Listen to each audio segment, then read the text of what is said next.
Good afternoon, morning to some of you. My name is Nicole Sanders. I am the Industry Education Manager here at the Illinois Liquor Control Commission. And thank you all for joining. I said it in the chat, we have about 200 participants today. So we know we only have 2 hours. We want to do everyone a good service by answering questions as quickly and filtering out questions so that we don't have many multiples. If you probably can guess, everyone's muted. If you have a question, you can either enter it in the chat, and how this will go is I will ask Dashanka the questions as they come into me. If you want to speak, you have the option of raising your hand, and I can take you off of mute so that you can ask your questions. Anything that is not technically a licensing questions, we do ask that you reach out to the emails that will be provided at the end of this PowerPoint to those particular divisions of the agency, because they are the subject matter experts in that area, and we want to make sure that you get the most accurate responses. So with that being said, I want to thank you all for joining us.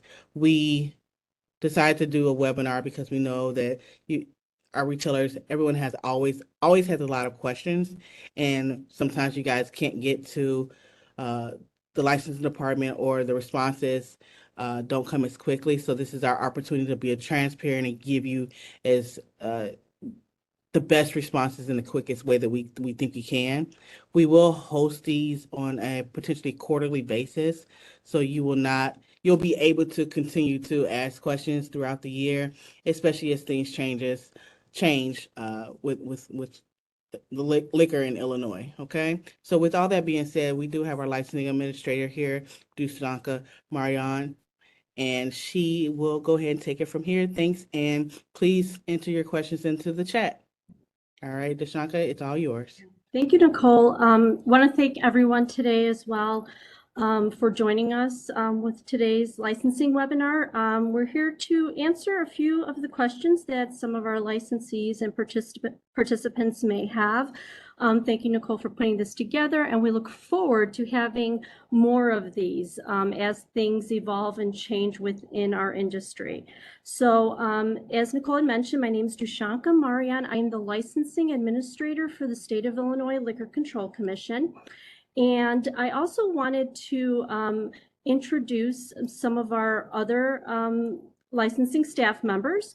That is Tara Womack from our license. She's the licensing supervisor in our Springfield office. We have in our Chicago office with most of you may be familiar, or some of these names may sound familiar because they've shared correspondences with you, emails, phone calls. In our Chicago office, we have Esperanza Guevara, Danielle Daniels, Alejandro Torres. Springfield, we have Stacy Long and Nicholas Schuster. So these are our team members in our licensing division. And so I just wanted to give a quick introduction to our licensing team members. The next item I wanted to go over is just the licensing division in general, and we are responsible for reviewing state liquor license applications and issuing more than 200 new licenses monthly, and we renew approximately 2,000 state liquor licenses every month. There are 56 different license classes. This includes airplanes, trains, liquor stores, winery shippers, out-of-state distributors, special events, non-resident dealers, national and foreign licensing, and brand registrations.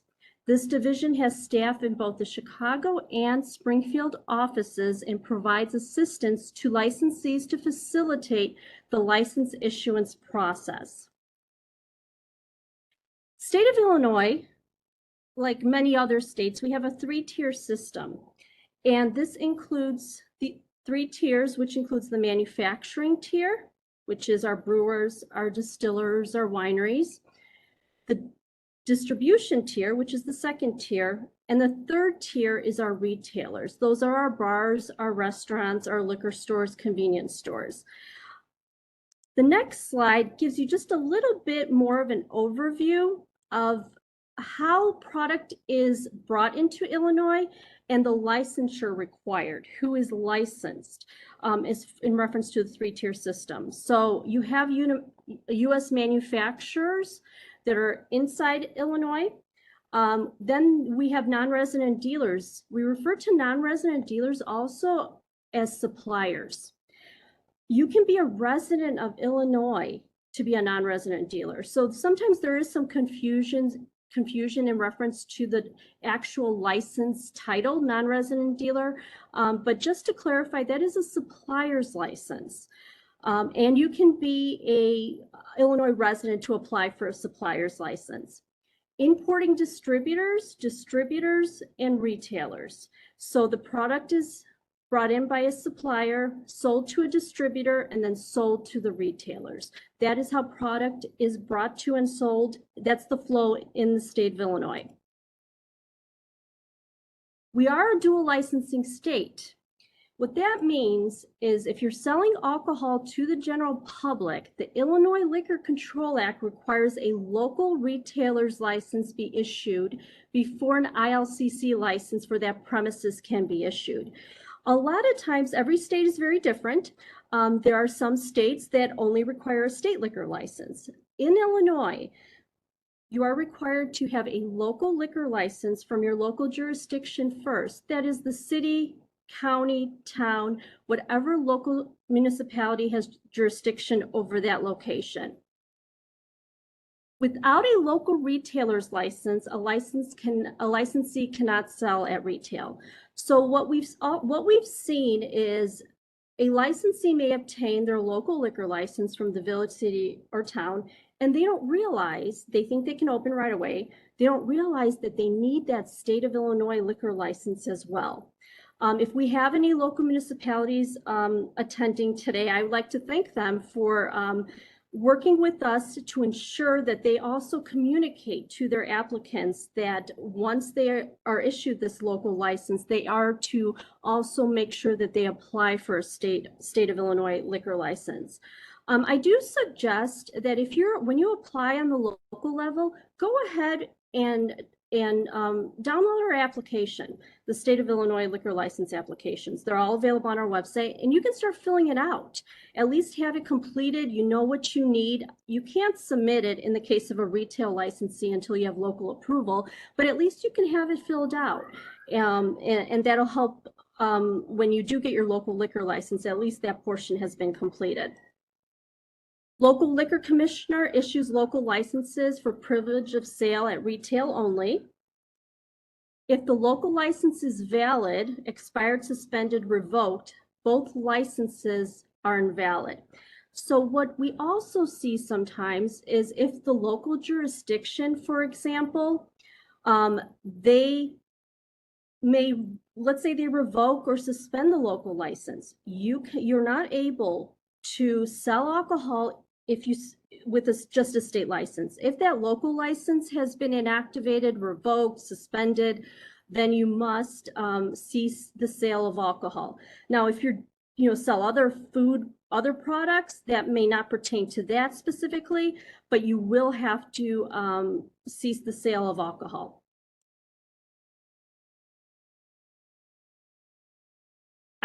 Does anyone have any questions in reference to the local requirements? Shaka, I don't have any questions regarding to the local license, but I did have someone ask this question. Sure. How has the licensing changed for brew pubs as I'm looking to open in Southern Illinois? Okay, sure. So there's been a lot. We didn't go into the manufacturing tier yet, but there has been some changes in reference to the manufacturing tier in the craft industry. That's the brewery tier, the distiller tier. So one change that may impact brewers has to do with HB 2620, Public Act 102-0442, and that is the new license type that was created and signed into law in 21. And that license type is a Class 3 brewer's license. So if you are a brew pub, you have the option now, you didn't have the option before, to self-distribute your product. if you apply for a brewer's and a Class 3 brewer's license, you can convert your current brew pub license to a brewer and Class 3 brewer's license. The additional privilege that gives you is self-distribution. You can then sell your product to licensed retailers, that is any bar or restaurant, where if you just hold a brew pub license, you're not able to do that. Just to clarify that is the new license type that has impacted the brewers, and that license is available for those of you that would like to convert, let's say, for example, from a brew pub, and you like self-distribution privileges, you'd complete the brewer and the Class 3 brewer application.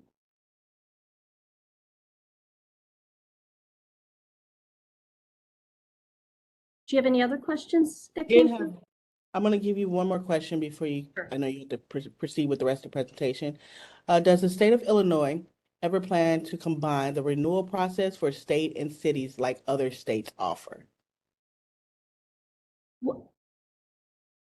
That would be a very huge endeavor. The state of Illinois, our liquor licenses have different expiration dates. Not every state license in Illinois expires at the same time. There's staggered expiration dates where local jurisdictions, a lot of the local jurisdictions, some licenses, all their licenses, they may be on a semi-annual renewal period or an annual renewal period. So for example, all their licenses may expire at the end of June. That's quite possible. But they may have, several hundred, where state of Illinois, if we were to do that, we would be renewing over 30,000. But that requires also technology. It would require some significant enhancements in technology. And we would have to work with the other local jurisdictions, local municipalities. We have over 200 local jurisdictions in the state of Illinois. So all of them would have to be on board as well to try to implement let's say, an annual renewal license period, both on the local level and the state level. Okay. One more question for you, Deshanka. Sure. Do wineries, manufacturers need to get their local license before getting their state license if they plan to sell their products on site?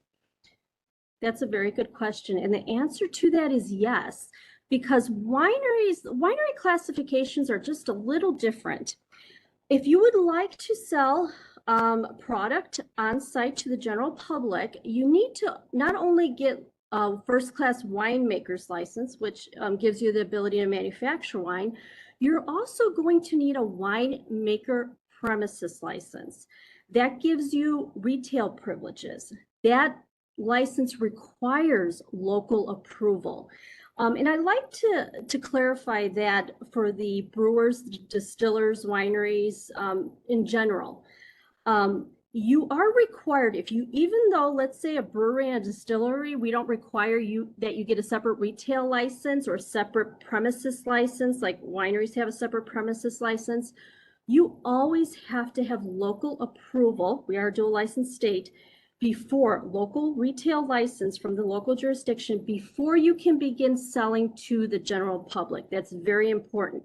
It just doesn't apply to wineries. It's across the board to all of our licensing categories. That local approval is very significant. It's a prerequisite. You must have it before you can sell to the general public. Sounds good, Deshanka. Thank you. Okay. I'll go to the next slide. And I'm going to go over the application process just a bit. And I think we may have answered some of these questions, but currently, in order to obtain a liquor license, an application must be filed with the ILCC. New applications are available for download on ILCC website. Applicants can submit their completed applications and all required attachments. We have 3 options currently: via email at lcc.licensing@illinois.gov, via mail, or in person. Renewals are available via MyTax. We have step-by-step instructions available on our website on how to renew your liquor license via your MyTax Illinois account. Over 90% of our licensees renew online. So those are some great numbers. We ask that you, it helps expedite the process. As many of you may have experienced, there have been times where you just realize maybe your license expired. You send it in the day that it's due, and sometimes we're able to turn it around, but generally it can be 2 to 3 business days for an online renewal. Keep in mind, this service is available 24 hours a day, 7 days a week. I know most of you are very busy with your businesses, so you may not be able to, go online and renew until maybe the weekend, for example. And when we come into the office the next business day, we can process your request. Each application must be filed with licensing fee and required supporting documentation, such as a local liquor license, certificate of insurance, rights to the property in the form of a deed or lease, bill of sale, if applicable. For our manufacturing and distribution tiers, they have federal licenses, a TTB basic permit that they're required to submit, as well as for our manufacturers and distributors, tax bond is required and label approvals are also required. I want to touch base on the importance of providing us with consistent information. That is consistent premise location information, ownership information. That's very important. So with your local license, we know some local jurisdictions may put the corporate or LLC name on the actual certificate. They may not. They may just put the DBA name on it. And that's fine. We prefer that local jurisdictions put both the corporate or LLC name and then the doing business as name, but either one would be fine. The issue would be is if they put a LLC name that is different than what you are applying under, then that's where the issue can be. So make sure that before you leave that local jurisdiction or you obtain your local license, double check that they entered your LLC corporation name partnership correctly, because we do look we check the Secretary of State website to make sure that we have the correct entity name. Certificate of insurance, very important. One of the key things also is the LLC corporation name in that section as well. That's important. We are issuing the license if you're applying as a corporation or LLC to that corporation or LLC or partnership, for example. And that means the insured on the certificate of insurance must reflect that as well. Also, premise address on the certificate of insurance. That's very important. Rights to the property, very important. What we see a lot is an individual may purchase the property. The individual, though, is not applying for the license. The LLC, for example, may be the applicant. This would require that the applicant provide us with, they would have to do a lease between the property owner, which is themselves, to the LLC or corporation. And then a bill of sale is if you purchased any personal property from the prior business. That could be equipment, supplies, liquor inventory, etc. So that is basically the application process and key items that we look for. And with this side, we may have a few questions, and I'd be more than happy to answer some of the questions pertaining to the application process. Okay, I do have a question that's not pertaining to the application process. Is local approval required if only you're manufacturing or selling to distributors or retailers itself? Very good question, actually, Nicole. You may not need a liquor license, but you may need some type of business license, for example. The local jurisdiction may require, if you're manufacturing within their local municipality, that you obtain maybe some type of business permit, business license. We do see it sometimes with distilleries. The health department may get involved, the local fire department may get involved due to the type of product distilled spirits is. So there are some local approvals that may be required. It may not be a local liquor license. It may be a business license or some other form of local approval. Okay. All right. This is a longer question, but I'll try to shorten it, but get the key points. Um, so we applied for a self-distribution liquor license last year. This year was the first time we had to renew. We received via mail that the Illinois Liquor Commission liquor license that the renewal fee was $350, but if we renewed online, it would be $250. Uh, when we went to our account and renewed online, the total was $1,200 that we ended up paying. Why this difference? Okay, Well, why wasn't that number given to us up front? okay, so HB 2620, which I mentioned earlier, that is Public Act 1020442, signed in 2021, changed some of the licensing fee structures and some of the pertaining to self-distribution. So what I can clarify is if you're an out-of-state winery and you select self-distribution, the fee, if you're just shipping, winer shipper's license, if you're just shipping to consumers in the state of Illinois, you wouldn't check the self-distribution exemption. Self-distribution allows you to sell your product to retailers. So an out-of-state winery has that option where if they're small enough, if they manufacture less than 25,000 gallons, they can sell up to 5,000 gallons directly to a bar or restaurant. That's self-distribution. If you check that box, self-distribution box, and you're an out-of-state winery, the fee did increase from $350 to a new license would have been $350 to, if you're renewing, it's $1,200 now. So that is what HB 2620 Public Act 1020442 included. There was changes to the fee structure. So that's why you saw that difference. It will increase if you are self-distributing. Okay, great, perfect. All right, the next question. Our local, I guess I'm going to say municipality, only put the DBA on our license. Would we need to go back and have them switch that? No, not at all. Like I Okay. stated earlier, we would prefer that local jurisdictions put both names on there, but if they don't, that's perfectly fine. When we meet with the local clerks associations and with the municipal league, we've had that recommendation. But it's, when we're talking to new clerks or new liquor commissioners, that is something that we have recommended, maybe a good idea. But if, it's not mandated, so they do not have to. If they put the DBA name on there, it's perfectly fine.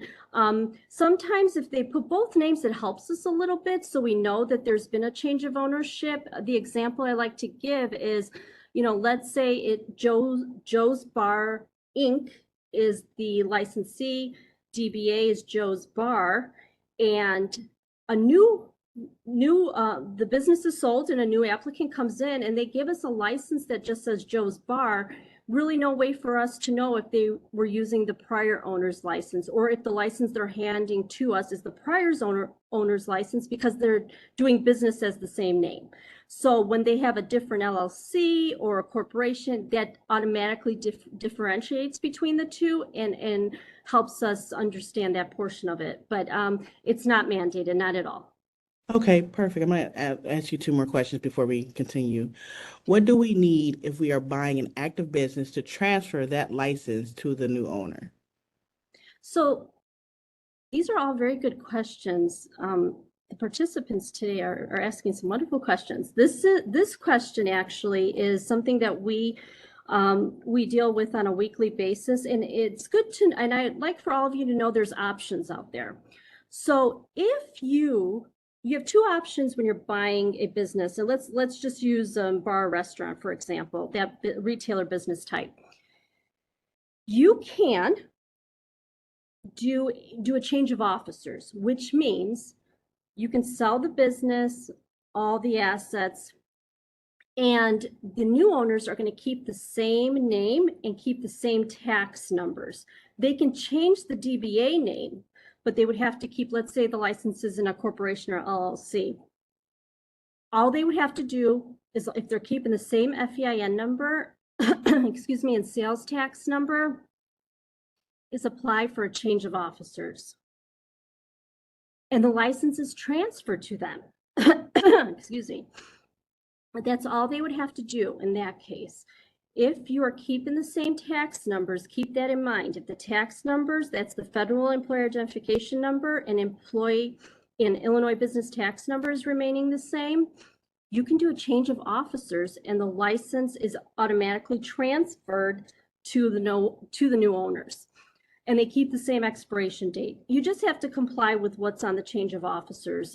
There's some supporting documentation we need, local approval, a few items. That's one option. A second option is to just apply for a brand new liquor license. So that means you're going to have your own federal employer identification number, your own Illinois business tax number. It's like you're starting new, and you'd have to apply for a new license. So those are the two different types of scenarios. Perfect. Okay. Well, I said I was going to ask you another question, but you're actually going to answer it in the next slide. So I'll let you continue. Thank you, Nicole. Okay. Application denials and approvals. General review and processing times can take approximately 2 to 10 business days. Some of the reasons for the denials: missing information, some of the fields were not completed, you could be missing a signature, unanswered questions, for example. The licensee is not qualified. That could be for various reasons. It may be a cross-tier ownership issue. And we got this question earlier, we had a question from a distributor who they have an Illinois distributor's license and they wanted to apply for a retailer's license. So when the retailer's liquor license application would come in, we would deny it because the licensee is not qualified because they have a distributor's license. And that's a cross-tier violation. You will not have the ability to hold a distributor's license and a retail license. Fail to include required documentation. So as we stated earlier, we kind of went over some of the required attachments: local license, insurance, for example, rights to the property. So we have a checklist on the first page of the application, and that, you need to follow that checklist, make sure everything is there. The other item is tax issues, and that's something we can't control. We don't know until we get your information, until we get your application. We have to run it through the Illinois Department of Revenue, and it may come back approved, it may come back denied, and then you'll just have to work with them on that. But I would say one of the major reasons has to do with tax holds. We will then issue a correspondence. That correspondence is referenced as a rejection letter. It's generated and available in your MyTax Illinois account, but we also send you the correspondence. If you sent your application via email, we'll email you the rejection letter. And then you can resubmit everything once it is approved. Now, I do want to state let all of the participants know that we are currently working on automating this process. And as we get closer, in automating this process, we mean via MyTax, so new applicants can apply via MyTax. As soon as we get closer, we'll share more information to you. We'll have more information on our website, but we are really working on automating this process. So currently, this is the current process that we do have. Once a license is approved, we issue the license, and this is what they look like. The certificate, you'll be issued a license certificate, and we also include, this is fairly new. There's two new things with the actual liquor license certificate that some of you may have noticed, some of you may not have yet noticed. In October of 22, we made some changes to the liquor license certificate. We currently have we added, a watermark and a QR code. For security purposes, unfortunately, we were seeing, we had some cases where some licenses may have been altered. So this is just an extra security measure, the QR code and the watermark. Those of you that renewed your license after October and are renewing now, you will notice your new liquor license has the QR code and the watermark. And those of you that are continuing to renew in the upcoming months, you will see that this is what your license is going to appear as. We also included an inspection checklist. We used to have this attachment where it had some tax information and reporting, how to report sales tax, a few other items related to tax information. And we replaced that with an inspection checklist based on some feedback we've gotten from our enforcement division and some of our licensees. When our enforcement division goes out and does a site visit, our licensees, this gives you a good idea of what we're looking for. Some of the items we're looking for during our site visits. So this is something is printed out, is attached as part of your license certificate for a new license. And every time you renew, you will see this document as well. I wanted to touch base. Well, actually, let me go back. Does anyone have any questions about these new license certificates? No questions so far about the license certificate, but I did have one question I did want to answer. Ask you. We are a brewery in Oregon and have an NR dealers wholesale license with Illinois. We ship to distributors in Illinois. Should we be filing the liquor tax manufacturer return as well as the importer return? Those are the filings that appear in my tax.illinois account, and I would like to double check if we should be filing for both of these returns. Sure. So this is a tax reporting question, and I would refer it to the excise tax unit. I'm going to give you a email. It's rev.bond@illinois.gov. They may have another email, but you can start with this email first in reference to the excise tax reporting for the manufacturing tier.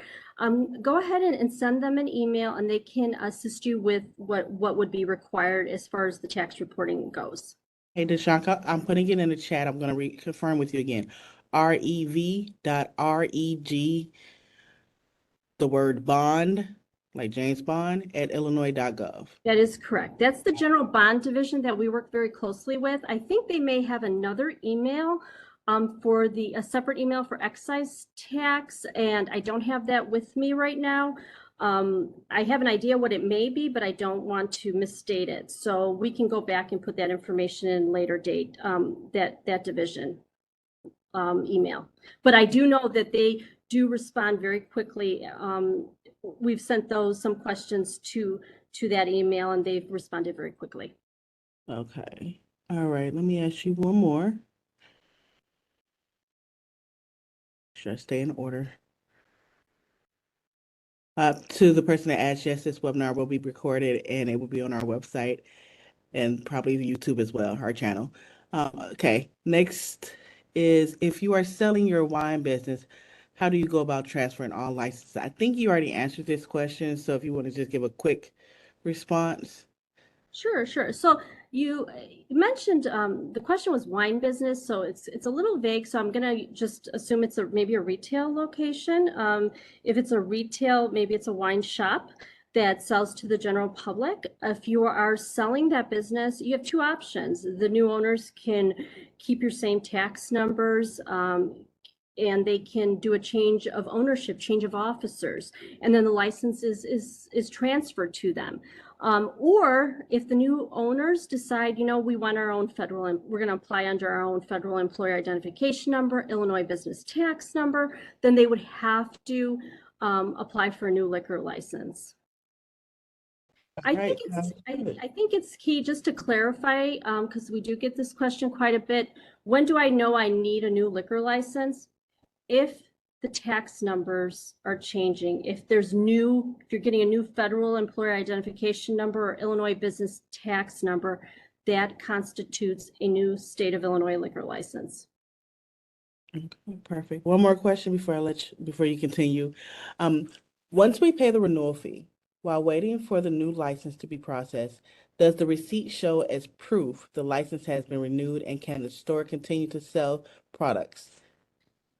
No, an actual liquor license has to be officially processed. So those of you that, just so you understand the back end of it, so you go on your MyTax Illinois account, you submit a renewal. It's not an automatic approval because you submitted it and you have the confirmation that you submitted it. We have to review it. We have to make sure that your attachments, that you're in compliance, that your local liquor license is current and valid, that you attached, and your certificate of insurance is current and valid. Then the ILCC staff can approve the license and we generate the certificate. So the certificate is your actual official receipt that you have a valid liquor license, not just your payment. It is the actual liquor license certificate. Okay, thank you. No problem. And also, I just want to clarify in reference to that question, just because what happens is you submit your application online, and then you'll see that balance still pending. Always go to your letters tab and look for your license certificate, because sometimes it takes a little while for all the accounting to catch up. So you may still see that balance sitting out there. That doesn't mean that it's pending. Generally, it could mean that it's just the payment hasn't cleared yet. So we strongly suggest go into your MyTax Illinois account, correspondences and letters, and look for your license certificate. That's your official approval.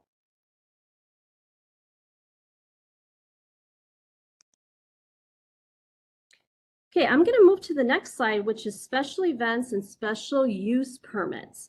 So based on some feedback that we received from our special event organizers, a lot of times these are just volunteers.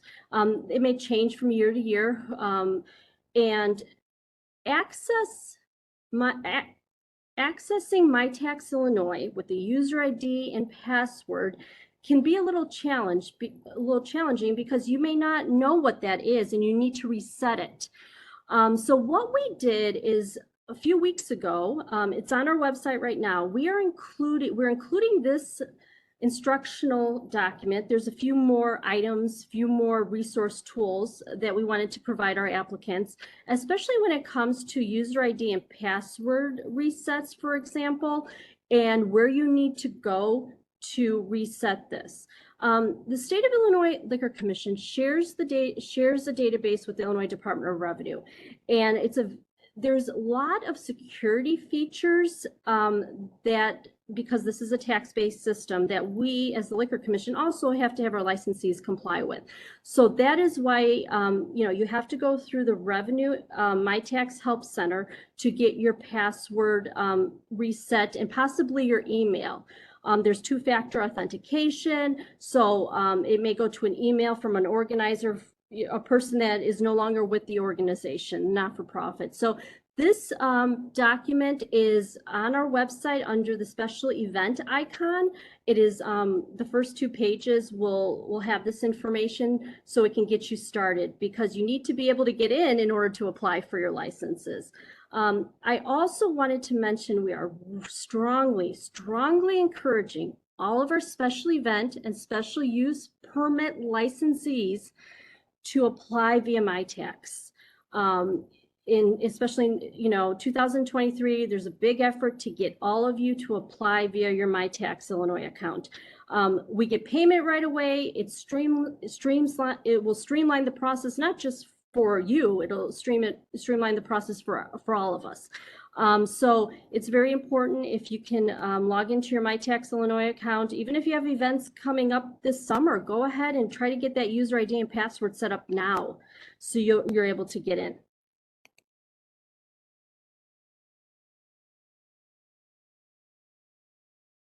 So we get the question quite a bit in reference to special events and when do I need a special event license? Or we'll get a call and I'm having this event. Do I need a liquor license for the event? So the definition of a private party is an event where attendance is by invitation only. The host controls access to the premises, and alcoholic beverages are provided to invited guests at no charge. A special event liquor license is not required for a private party. What we will get is some of the applicants or some of our callers will say, I'm not selling alcohol, but I'm selling tickets. If that ticket includes alcohol, that is a sale of alcohol. So you must obtain a special event or special use permit.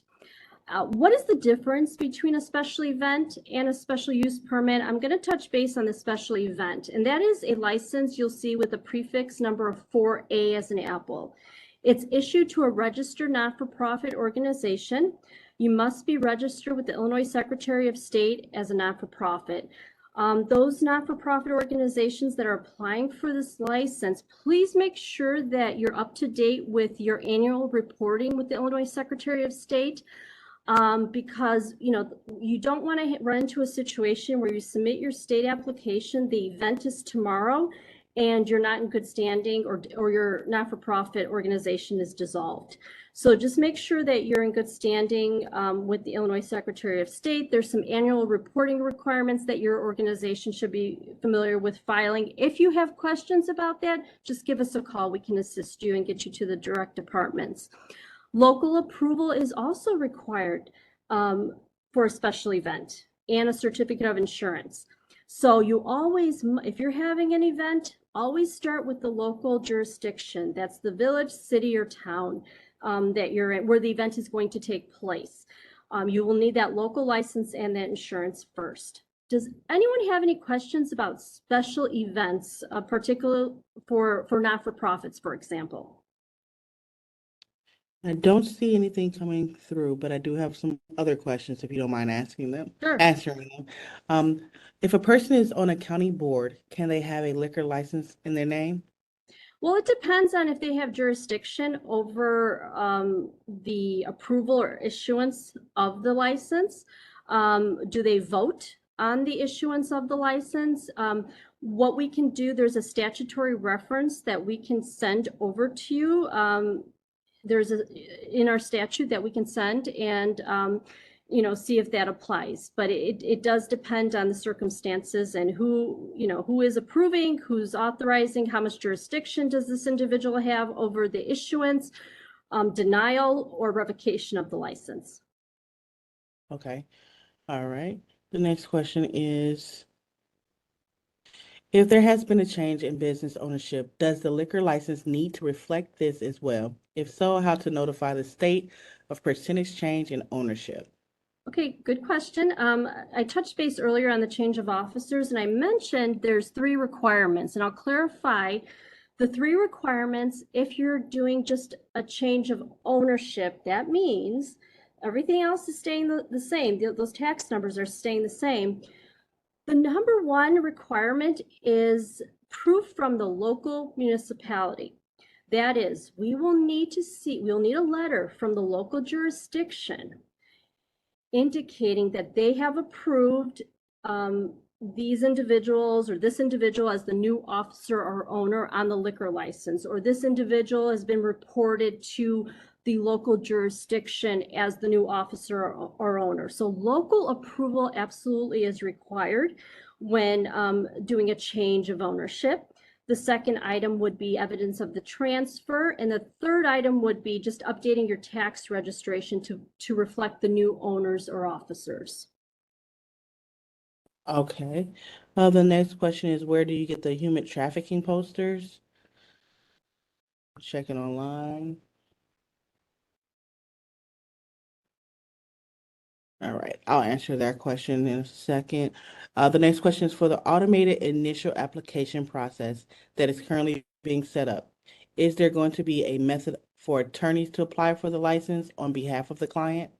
That's a Yes. great question. Yes, that would be fine. Absolutely. It'll be user ID and password based. So you'll have to have access to their My Tax Illinois account. That's going to be key. They'd have to grant you access to it.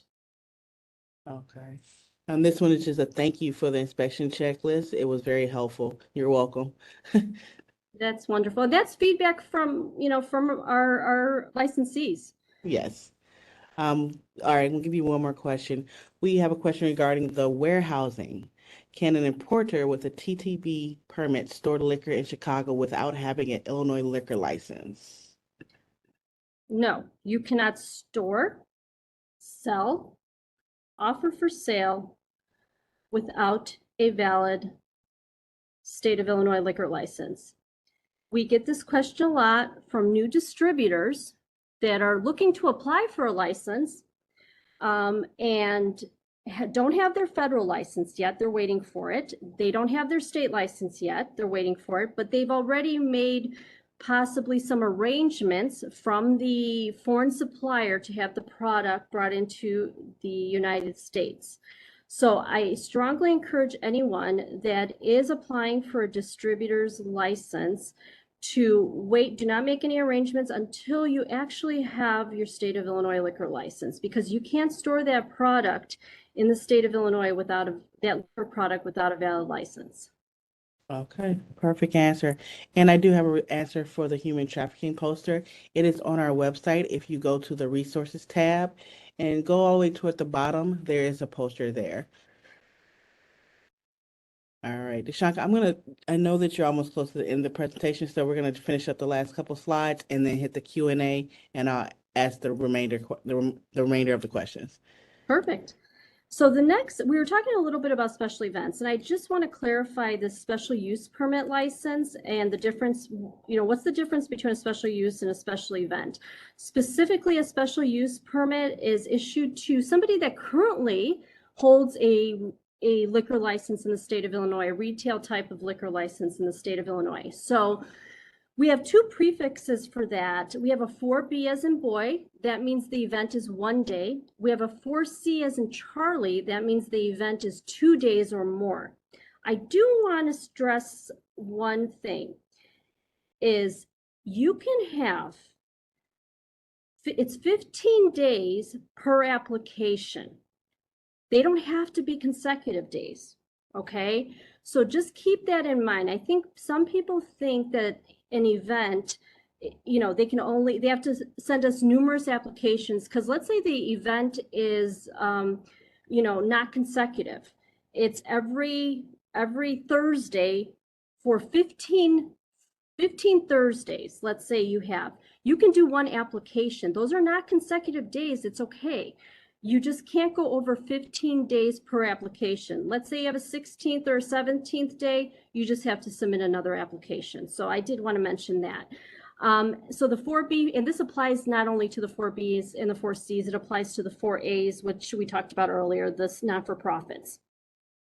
So this is a special use permit is issued to our retailers mostly who are selling at retail and would like to currently are licensed as retailers, and they like to participate in a special event, either outside of their current licensed premises, maybe in a parking lot, the local jurisdiction may require a license, or at a completely different address. So that's the different license type.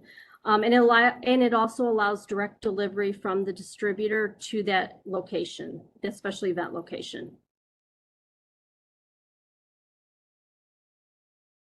Any questions on the special use permit?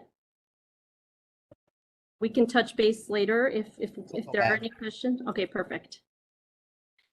I do want to mention ILCC website resources. We have quite a few resources available on our website. License lookup. I know I talked earlier about our license certificates. We may have some distributors, representatives from our distribution tier on today's call. So I'm asking, please utilize the license lookup feature. If you're questioning the validity of a liquor license certificate, check with the license lookup feature. If the license is there is active, it's an active license.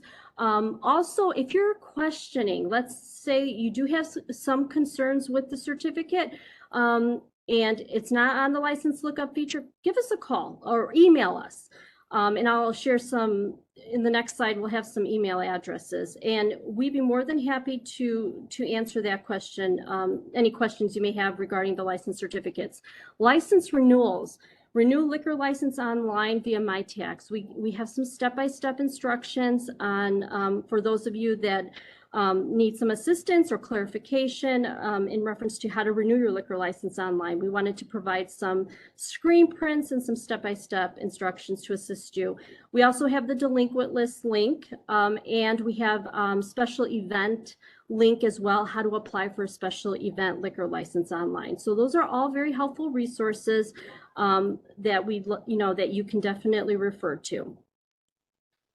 And then this is what I wanted to kind of just go over some, contact information. And obviously you can call us, but you can also send an email to any of these inboxes. They're monitored daily. As many of you know, we try to respond as soon as possible. Some days we have heavier correspondences coming in and inquiries coming in. So it may take a little bit of time, but please, these are very important numbers and contact information that you need to have. Reach out to us, our licensing inbox, our enforcement inbox, legal inbox, and then the delinquent list inbox. And that concludes the presentation. We wanted to kind of keep it simple and try to save some time for some questions. Okay, perfect. Thanks, everybody. I'm going to go ahead and start answering the remainder of the rest of the questions. We have quite a few. Yes, So sir. I'll get going. The first one is, when we buy an active business, if we apply for a new license, do we need to comply with the new requirements? Or as the business is active for more than 15 years, we won't be required to make any major changes inside the business, or it's easy to just transfer the officers? So, what happens some local jurisdictions, and it depends on the local municipality. Some local municipalities may not give you an option. They may tell you you have to buy the existing corporation or LLC. You have to take over the existing entity. Based on, we see this sometimes in the city of Chicago, based on moratoriums, based on other things. So you may not have an option. The only option you may have is to complete the change of officers, which transfers the current liquor license to you. Sometimes a problem with that could be if the prior owner has a tax hold, then you'd have to address those issues. But yes, it is an option, but it also comes down to the local municipality, and they will determine who they're granting the license to. Will they require a new license be issued under a different entity? You really have to work with your local jurisdictions first. Always reach out to them first and see what the process is, and then you have the two options with the state of Illinois: either the change of officer option or applying for a new license. I do want to mention, it's very important, it's important that you notify us as soon as possible if there's been a change of ownership. You should not be operating on the old owner's liquor license. Let's say you buy the business today and their license doesn't expire until the end of June. That doesn't mean that you wait until the end of June to let us know that there's been a change of officers. You have a responsibility to notify us as soon as possible of the changes, and not just us, but your local municipality as well. Okay, sounds good. All right, next question is, sorry, oh, well, we have a lot. Okay.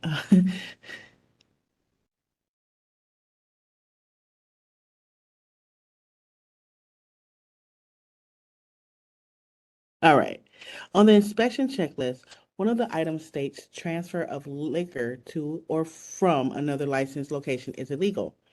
If we have multiple restaurants operating in the same building, same owner, separate DBAs. Can they transfer to each other? We are still in construction. I haven't applied for, well, don't need that part, but saying that it's, can they transfer to each other? Sure. So we're going to go back to HB 2620. That was a very large bill, Public Act 1020442. There were some changes for the transfer of alcohol, where if there's common ownership, there are some options for you. So we're going to have you do on our website under licensing, actually under forms and applications, other general forms, towards the bottom, you're going to see, I think there's 4 or 5 transfer form options. We used to have 1.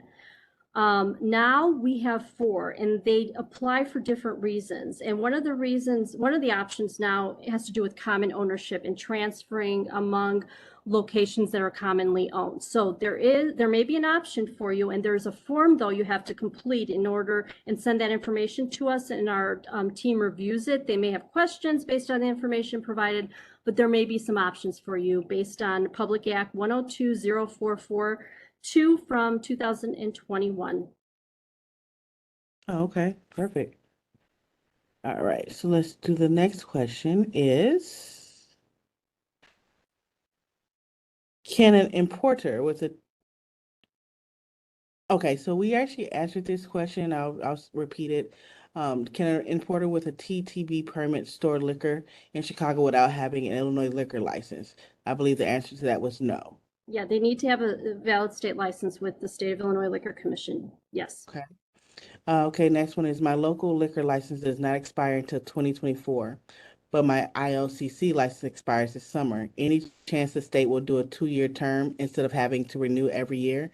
Since the liquor license is valid for a 2-year term, it would be so much more convenient to just renew it every 2 years along with the local license. That's some great feedback.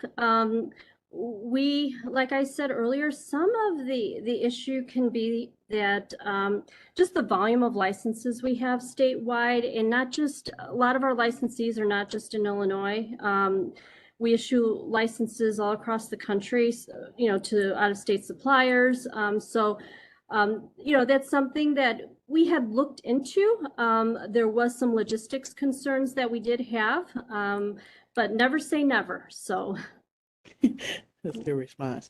Okay, thanks. When submitting the ILCC renewal, if something is incorrect on the renewal, how do we find that out to fix it? Well, with most of our licensees, what's been great with most of our licensees that are applying online, we're seeing less and less errors or issues. A lot of our license renewals do go through without an issue, but if there is an issue, we will issue a correspondence to you, and then you will see in your letters and correspondence tab that you have a correspondence, and that is either going to be your liquor license certificate, or it's going to be a letter stating we weren't able to renew your license because there was some missing information. So you always check that letters and correspondence tab to see if you have anything in there in reference to your liquor license. I would say once you submit your license, within a couple of days, you should see something in there. Usually it's 2 to 3 business days. Check, see if you have a letter, see if you have a correspondence. If you submitted the renewal, it's been 5 days, you haven't gotten anything, as far as in your letters and correspondence via your MyTax Illinois account, give us a call. Okay, perfect. Okay, banquet hall. If a banquet hall holds a premises license, can they allow their client to bring in their own alcohol for a private party? Sure. So BYOB is controlled by the local municipalities. That's all up to the local jurisdiction technically. So you really need, we don't issue BYOB licenses, the State of Illinois Liquor Commission does not. You really need to reach out to your local jurisdiction to find out what requirements or what their ordinances allow in reference to BYOB. Okay, perfect. If we have an anniversary party and we have an outside band, is it required for us to get a special events license in order for us to sell liquor outside but not on our premises? Good question. That was I mentioned earlier about parking lots. And local municipalities, they define the premise location. So your local village, city, or in town, they define the licensed premises. So if you go to them and say, I'm having an event, we want to sell alcohol in the parking lot that's adjacent to our business, do we need any type of license? And they may tell you your current license will cover that. You don't need a special license. If that's the case, then you don't need a special license with the State of Illinois Liquor Commission. If they indicate, yes, you do need a special license, then you'd have to get a special license with us as well. Okay, perfect. Next question. Does a home brewer need a license to give out free samples at any event hosted by someone else? So the home brewer license goes with a special event license, basically. So you can't we have rule 100.280, and you just can't give away alcohol. Now, if it's a private party, that's a little different because you're not selling alcohol. But and a private party is invited guests, there's no money being exchanged. That's one way. But if you're opening it up to the public, the home brewer's license will be part of a special event license. So the special event organizers for this event would get a special event license and a home brewer's license to have the home brewer there for the event. Okay, perfect. I do have I'm gonna try to kind of reword this question. Um, what kind of license would you need if you're selling alcohol at a local farmer's market every Saturday? Would that Okay. be a special event or some type of different license? Sure. That's so it depends on who's selling. If it's a non-for-profit organization, they would get a special event license, and they would put down all the days that the farmers market event is held. Let's say it's every Thursday for the whole summer, maybe going into the fall. They can do 15 Thursdays per application. So they may end up giving us 3 applications to cover over 30 days. That's fine. If it's a bar or restaurant that's currently licensed, for example, a retail licensee, they would get a special use permit. And the same applies as far as the 15 days goes. It's not consecutive days, it doesn't have to be. It's 15 days and it could be non-consecutive. Okay, but I'll keep with this special permit trend. For special use permits, if we have a local liquor license in the municipality, do you need individual approval letters or can you use your local liquor license? So what happens with what people have done, that a special use permit is issued to, a retailer that is a bar or restaurant. You can't give us a copy of your current retail license that you have for your bar or restaurant because this is a special, you're asking permission for a special event, which is a specific day, possibly a specific time and location. So you have to go to the local municipality and obtain special local approval. That could be in the form of a letter from the local commissioner granting you approval for this specific event for this specific time and date. Some local jurisdictions actually issue a special use permit type of license. That would be fine. But yeah, you would need to give us you'd have to include local approvals for this specific event that you're asking permission for. Yes. Okay. All right, next one. Jashaka, do you mind talking about the difference between beer showcase permits and special use permits?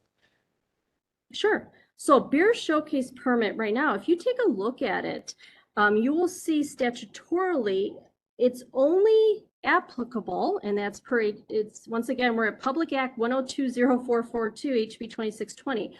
It is granted to a distributor or a class 3 brewer currently under current law. That is anyone that has a class 3 brewer's license, your license will begin with a 7Y prefix, or a distributor currently. So those are the only license types that qualify for that. Okay. All right. I hope that answered your question. This is a good question coming up. Okay. I would like to buy some pallets of wine from another importer and distributor here in Illinois. We are both importer and distributor licensed here.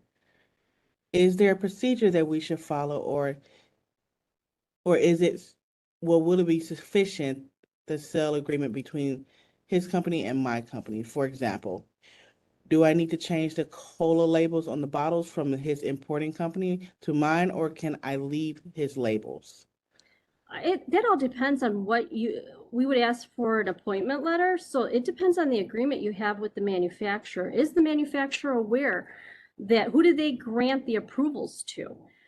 Who has the current approvals? Is it your company? Is it the other company? So we would definitely want to see that evidence that the manufacturer, is aware of or has assigned, you have jurisdiction, you have the ability, excuse me, to sell these products. So you have to start with obtaining an appointment letter, and that appointment letter would have to designate your company, giving your company the ability to sell this product, as well as the ability possibly to use the other individual's label. So it really depends on what the manufacturer has allocated. Okay, great. Okay. Next question. Does an ownership update or local authority approval of a change in officers need to be completed for a corporation if the individual being updated owns less than 5% of the company? Good question. Are they an officer or owner? That's very key. Even if they own less than 5%, are they an officer or owner? The other, It's saying that they own less than 5%. okay, they own less than 5%, but you can own less than 5% and be a president, a vice president, a secretary, a treasurer. You're still required to report that information. Okay. All right. Hope that answered that question. And then just keep in mind, with change of officers and owners, it's so important that we receive consistent information. So how you report it to the local jurisdiction and how you report it to the Department of Revenue and how you report it to us, should be consistent. Okay, sounds good. Next question. We are a distributor, one company with 3 locations in Illinois. We are closing one of our locations and moving the products to our other 2 locations. We have liquor licenses for all 3 locations. When we close the one location, what, if any, do we need to do with the liquor licenses for that now closed location? Okay, so there's 2 parts to this. I think the one part of it is, if you're going to be transferring any product, I just want to touch base on that you may have to fill out a one-time transfer request form. So just keep that in mind. And then we have a cancellation request form that you can fill out. It's under forms and applications, other general forms. Just fill out that form, give us the license numbers affiliated with this location, and then a date on when you would like the licenses canceled, and then we will process that request. Perfect. Okay. All right, next question. I'm going to try to word this a little different. I own multiple packaged goods, liquor licenses. Can I store in a warehouse? For combined stores in, let me reword this. I'm sorry. It looks like this individual has liquor licenses and packaged goods, and they want to know if they combine the storage at one warehouse. And No. if there's a license for that. No. It's a question we get quite often. You can only store alcohol at your licensed premise locations. If you have numerous locations and you want to transfer alcohol for a specific reason, let's say one of the locations is closing, or there's some other options with common ownership as far as transfers goes that I will refer you to our website on that. But just to clarify, you cannot just warehouse all your alcohol at one location, or at a location, most importantly, that is not licensed. We've gotten that question quite a bit, where I have some extra storage space in this unit. I own the property there. I don't have a liquor license there. Can I store some of my product there and transfer from that unlicensed location to my retail location? And the answer to that is no. There are some transfer options, as I mentioned earlier, especially when it comes to common ownership, that may be available to you. Just take a look at those forms, transfer request forms. They're pretty new, based on some recent legislation that was passed in 21, and you may qualify for that. Okay. All right. Next question is, I would like to send some sample bottles of wine to a wine magazine in New York for rating. Can I send them the wine samples? I don't know if if they are licensed as distributors. Is there a limitation for me as an importer and distributor here in Illinois to send sample bottles of wine to entities that are not licensed here in Illinois or any other state or So in other states? So here at the State of Illinois Liquor Commission, we regulate your activities here in the state of Illinois. Anything that you're doing outside of Illinois, you really need to reach out to the local, to that state, excuse me. So in this case, it would be the state of New York. So you would contact the New York Liquor Commission and find out what, if any, requirements or reportings or forms you may need to complete to send those samples to them. Okay, fair. All right. Okay, next one is my license expires 7/31/2023. How early should I file it? I don't want to put it off to the last minute, but I tried to file it and it's not bringing up the attachment option to upload my COI yet. Is it too early? Yes, good question. It is too early. We do get this, especially during the summer months, we have some of our licensees that may be, going on vacation out of town and they want to make sure, peace of mind, they want to renew their license before they leave. Unfortunately, our license renewals go out after the 11th day of each month. So the earliest, usually it's 6 weeks in advance, is the earliest that we can that your license will be available to renew via your MyTax Illinois account. We have to wait until all tax holds are placed. There is a process for that, so we can't offer these renewals are not available, before the 6-week time frame. Okay. All right. Next question. I am a distributor and check licenses daily.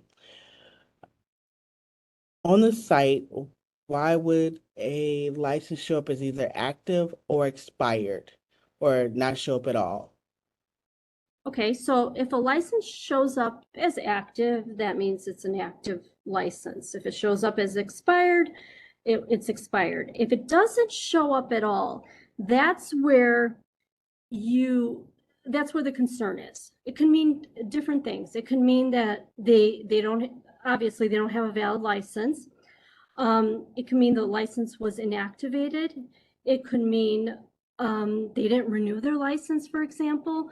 So it can mean a few things. Now, if they're showing you a license certificate or you went into the license lookup feature and you don't see the license, it's not coming up on that license lookup feature, that lcc.licensing@illinois.gov inbox, reach out to us there. We don't, especially as distributors, if you're in the distribution tier and you have some concerns, trying to set this delivery up or set the delivery up for this retailer and you're not sure if they have a valid license, please feel free to reach out to us if they're not showing up on that license lookup feature and they've presented something to you.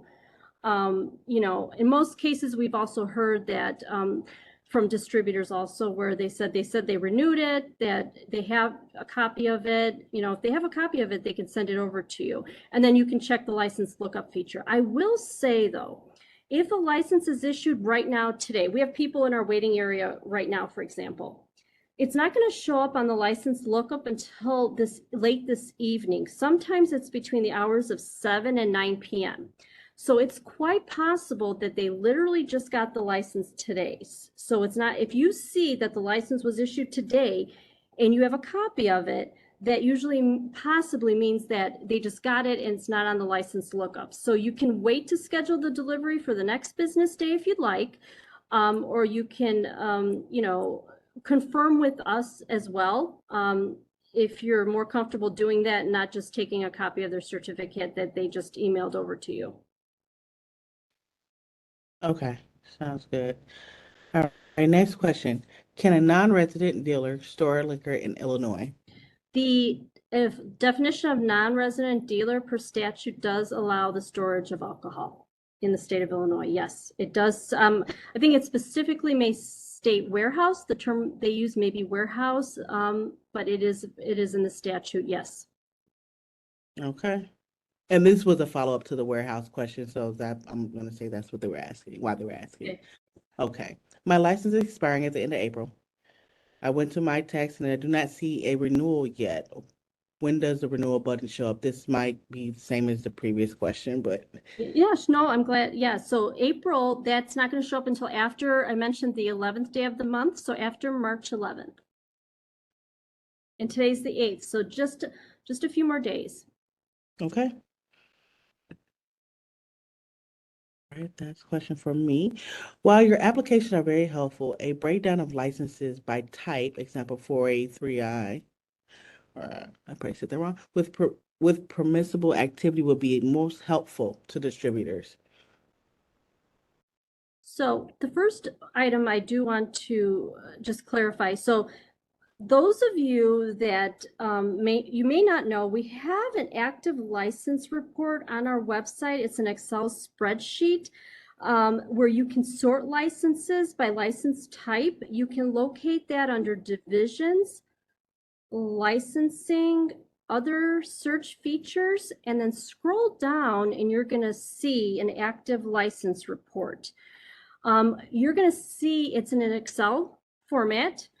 You can sort it whichever way you want. I do know some of our licensees, some of our users will try to sort things using the license lookup feature, which is a little bit more difficult, maybe not as user friendly. But this Excel, we created this active license report to give you the ability to sort by license number if you needed to, or even by city, town, city, town, several different sorting features. You definitely can sort it. There's a lot of information there and it includes all of our licenses and all of our license types. Perfect. Just so to ask, we will be this PowerPoint will be on our website and the webinar as well will be on our website as well as YouTube. So you will be able to access it later. I just put something in the chat regarding a survey. So if you guys could please go on, give us some feedback so we can make some changes or add some things to our webinars moving forward, that'd be greatly appreciated. All right, I'll get back to the questions. Deshanka, we are having an event on our property for a private group. They are having us bring in special products to serve. Do we need to have a 4C special permit for this if we want to return any unused products at the end of the event? Okay, so in 2019, there's Public Act 101-0016. Sorry, I'm referencing all these new laws. It does allow a special use and special event holder to return beer that is not sold for the special event. Okay. All right. Yes, so it does apply to special use and special event permittees where you can return product. Okay. All right. I just want to I know that you were asked a question about having a license for more than a year. The Liquor Control Act does state that licenses cannot be issued for more than a year. So that is correct. Question. Okay. Yeah, that is, it would be a statutory change. That's where I mentioned some of the logistics issues. The statute is specific where the license cannot be issued for over a year. So we would have to change the statute if we were to do that. All right. And we got another question regarding samples being sent to New York. I'm just gonna we already answered it, but the gist was you need to reach out to the municipalities in New York to see what their rules and regulations are because we only regulate the state of Illinois. Yeah, that would be the state of New York Liquor Commission, for example. Yep. Does the limited wine manufacturer allow you to sell products without a winemaker retailer's license? Can you speak to the key differences? Sure, sure. So the limited wine manufacturer, as it's called limited, it limits you to only the sale of the wine that you manufacture to the general public. You don't need to, and you cannot obtain a winemaker premises license to be able to sell, to have full retail privileges. That means the ability to sell your wine, other wines, beer and spirits, for example. You are a limited wine manufacturer. You can self-distribute. That's not a problem. But you can only sell the wine that you manufacture to the general public with obviously local approval. And that's why why it's referenced as a limited wine manufacturer, because it is limited. Okay. All right. If a local nonprofit has a special event with alcohol for sale, does that event need a special use permit or special event retailer's liquor license, NFP? Sure, it is definitely a special event, not for profit. It's the 4A prefix. We would issue a 4A license to you, and it is the special event that is for not-for-profits. Mm-hmm. Now, All right. I will state, though, any non-for-profit that holds a retail license, we do have some out there that actually have a regular retail license. They sell year-round, and they're not-for-profit. If they hold a not-for-profit retail license, that puts them in the special use category automatically. So they have to apply for a special use permit because they hold a retailer's license, a 1A license already. Okay. All right. I know that we had some homebrewer questions. I know that if you go and read, I believe it's what, 235 ILCS 5636, those rules, that will be very helpful to a lot of the questions you guys are asking regarding homebrewers. Just want to put that out there for you all. And I'll put that in the chat as well. Um, Next question would be, I would like to buy some pallets of wine from another importer and distributor here in Illinois. I believe we did this question already. Yeah, Yes, and we. I may have sent a written response to that as well. That came through our inbox, Nicole, so they may have a written response to that as well. Okay, perfect. Um, you spoke about fee structure changes for renewals of importing, distributing. Did these fees increase as well? It was 450 discounted to 300 online last year. They have not changed. Those fees are still the same. Okay, perfect. All right, next question is, can distributors be notified of any ownership changes on current licenses? So what we did is we received some feedback from the distribution tier in reference to, can they be notified if licenses are ceased? So we have a report available, published daily, of all ceased licenses. Just want to make sure everyone knows that we do have the ceased license report. That could be very valuable, not just for distributors, but anyone in the manufacturing tier that self-distributes to retailers, as well as any representatives from any local jurisdictions. We have a ceased report that is available. Currently, we do not have a report available, we don't post a report for officer owner changes. The license lookup feature, though, if there were any changes to the owners or officers, you will see that under the license number. If there's a change of officers done today on a specific license, that information will be available the next business day. So you'll be able to see the changes, or as I mentioned, late this evening. Okay. Give me a minute. All right, next question.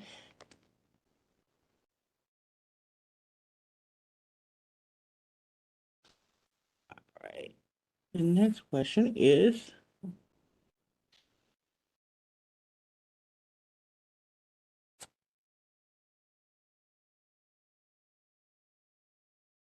yeah, I said that one. Sorry, Deshanka. Oh, no worries. They're coming in fast.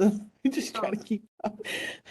Oh, these Does are all great questions. Our participants have some really great questions, and it'll help us formulate maybe some additional resource tools based on the questions we're getting today. Okay.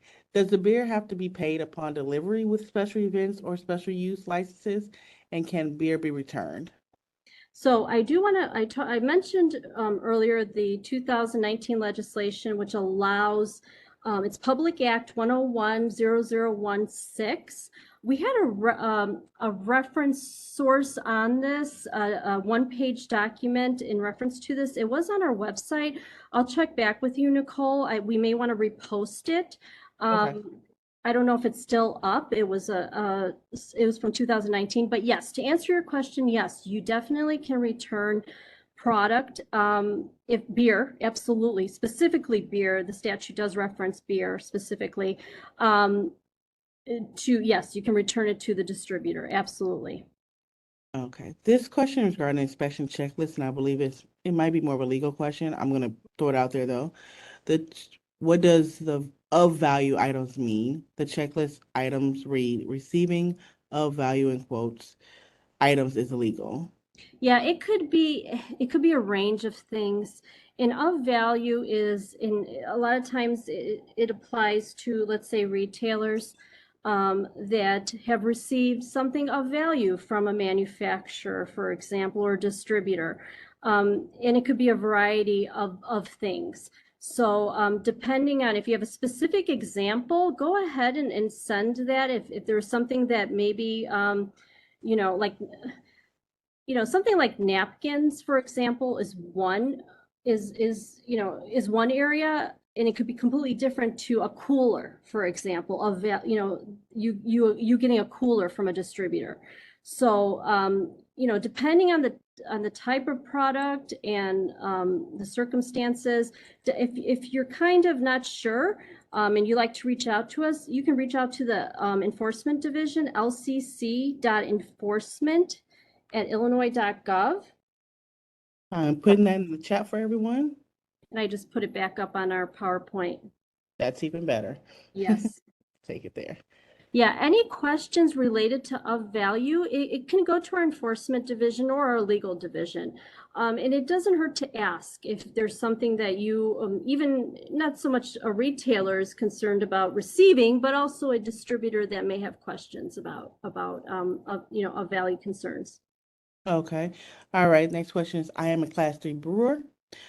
I've been asked to by a nonprofit organization to sell beer at a 1-day event. What license is required? Okay, so you're a class 3 brewer, which means you have self-distribution privileges.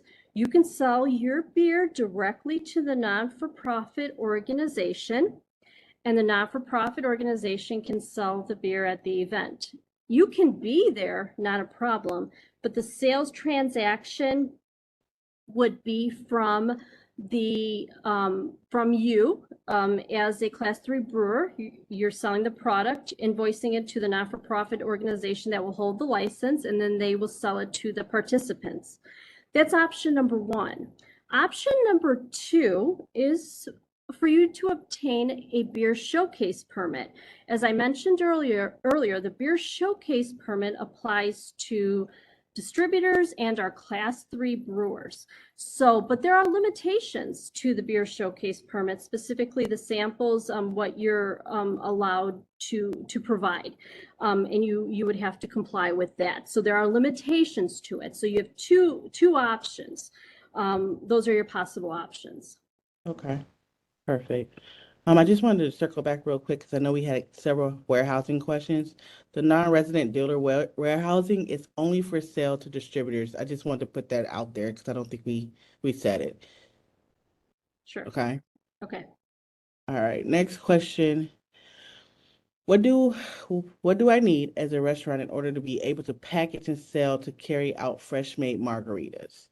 Okay. So on our website, there is right on the home page, there's a section that speaks to and I'll have to, let me grab that document really quick because I was just looking at it the other day. So on the home page, I think it has to do with delivery, sale and delivery to go. Mm-hmm. You want to make sure, first of all, that this is the license type you need. You're a retailer with both an on-premise and off-premise license, which could be a combined license. So take a look at your license. If it says combined, you're fine. Or a retailer with, or if you have a 1A license that says on-premise and an off-premise license, two separate licenses. So you're either going to have a combined license that says combined as the status, or you're going to have two state licenses. One may say on-premise and one may say off-premise. Because it depends. The State of Illinois Liquor Commission, we're going to give you a combined license if the local jurisdiction gives you a combined license. If you have one license from the local municipality that allows for both on-premise and off-premise consumption, your local license is combined. We're going to give you a state license that's combined. If the local municipality issues two separate licenses, one license is on-premise and one is off-premise, and they're non-contingent on each other, they're completely two separate licenses, then you need two separate licenses from the State of Illinois Liquor Commission. So we would issue an on-premise and an off-premise. So if you are looking to the sale and delivery of to-go mixed drinks, cocktails, we have a reference source on our website towards the center, and it's sales and delivery of to-go mixed drinks. Take a look at that document and it'll clarify it'll clarify things for you. Okay, perfect. There's some FAQs, frequently asked questions, so this document will be very helpful. All right, perfect. I also want to circle back real quick. I just want to clarify that the special use license, does it only allow the return of beer, or does it allow the return of beer?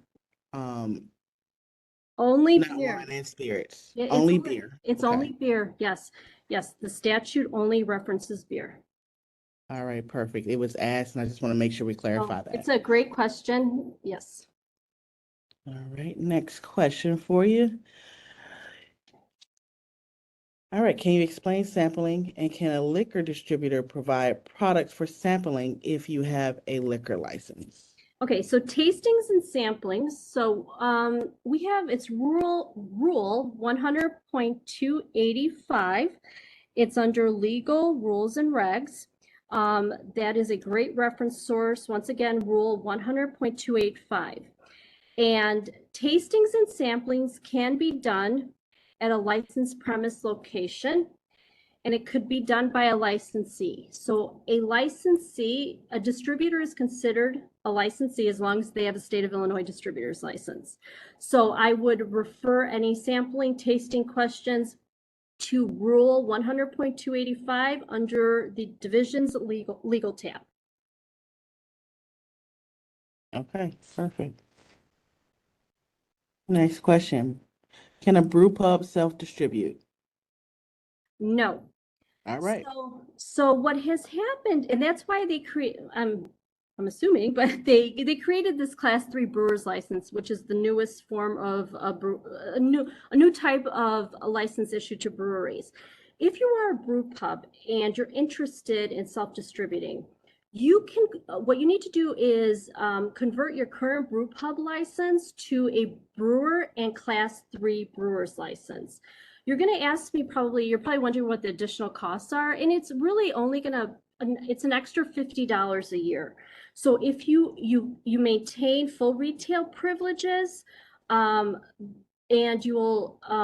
you'll be able to self-distribute. The only thing you're going to use, you're going to gain self-distribution, but you're going to lose the option for special use permits. You're not going to be able to obtain special use permits.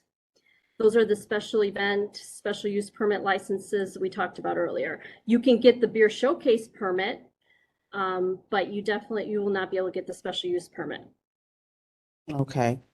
Okay, so I have another question. Did you state that the special use permit only allows a sale of beer and no mixed drinks? No. I mentioned the return of product. You can return beer as a special use permit licensee. If you have an event and you can return beer to the distributor. Especially what you can sell at an event is up to local jurisdiction. That is the local village, city, or town. Some local municipalities only allow the sale of beer and wine, for example. So, we'll comply with whatever the state license, will cover whatever the local jurisdiction allows for. Okay. All right. And just to circle back on the individual that asked about the to-goes or the margaritas, it'd be a good idea for you to reach out to the legal department or enforcement email. Just send them an email so that they can make sure that you have all your T's and I's crossed and dotted. Okay. Okay, and maybe not the last question, but the next question is, I'm an importer and distributor. Do I need a tasting license to let customers taste wine on a retail location? Can you repeat that, Nicole? Yeah. I am an importer and a distributor. Do I need a tasting license to let customers taste wine on at a retail location? No, no, not at all. You're already licensed with us. You don't need that additional license. Okay, perfect.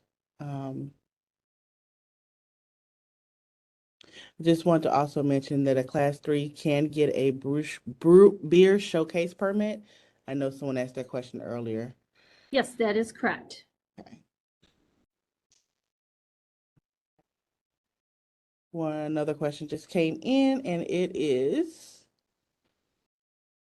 tasting representative license is only required if the individual doing the tasting is not a regular employee of the license. That's yes or no?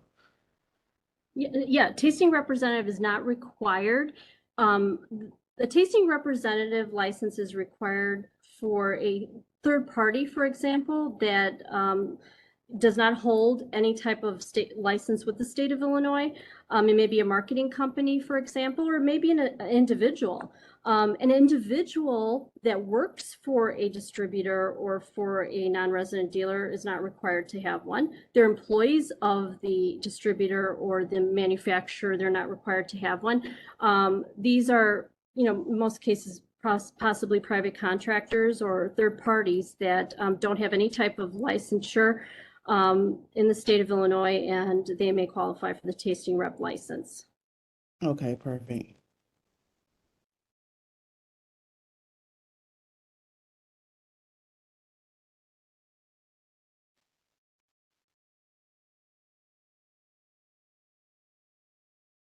All right.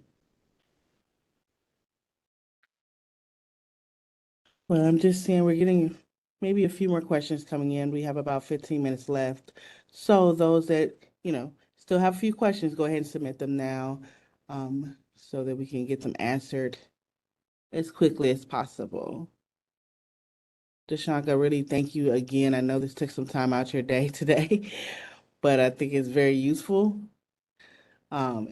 And it helps a lot of people who probably would not reach out if they didn't have this platform to do it.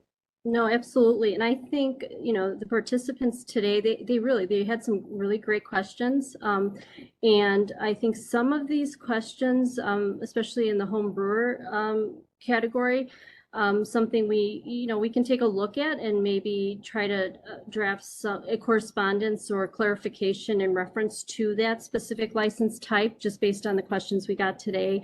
But yeah, the participants had some wonderful questions, and we hope we were able to answer the questions, and also we want to ensure that they had the resource tools. We have a lot of information we can share with them. Also reach out to us if they have any questions via email, via phone, and we'd be more than happy to provide a response.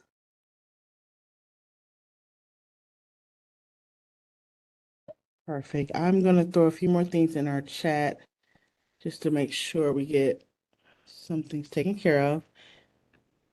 It doesn't look like I'm getting any questions at the moment, so we might be able to wrap this up.